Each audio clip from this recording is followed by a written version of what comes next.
Yes, I want to tell you that I've remembered I have another survivor of the Cabo de Hornos.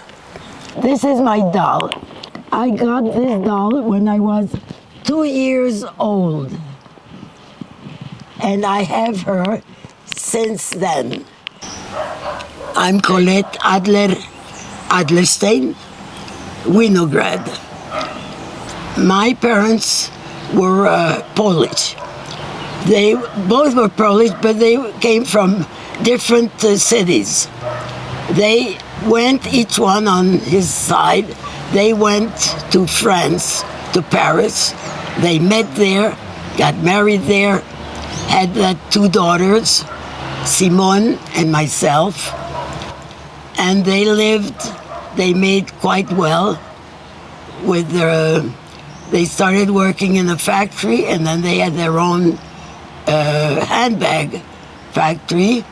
They doing very well until the war started, and of course they had to leave.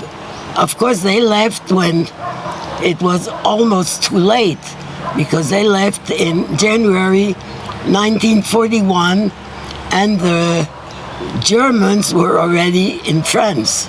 They had to buy different passports, because as Jews we couldn't get out.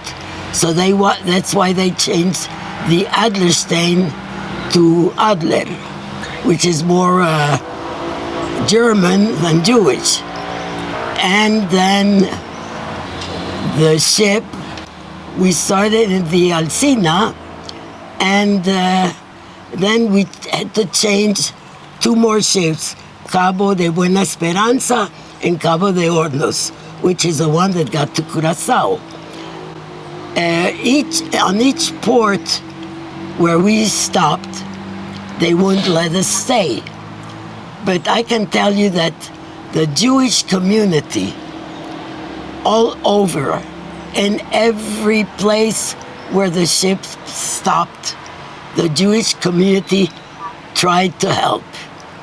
And then we came to Buenos Aires, but they kept it there a couple of months, told the ship to go back. That's when we got on the Cabo de Hornos. The ship was going back to Europe. That's when they got in touch with Holland. They taught us that Queen Wilhelmina helped to let us get off in Curaçao. We stayed in Curaçao, I think it was almost a year, almost. And I went to school there. We started learning Dutch, but I really don't remember anything anymore. The only thing I remember is that among the children, they used to teach us papiamento. And that I remember, botapapia papiamento. And I remember that in Curaçao, Jewish families had one of the children of the ship having lunch at the house.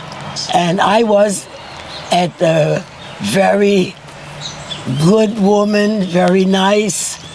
She had 2 grown-up daughters.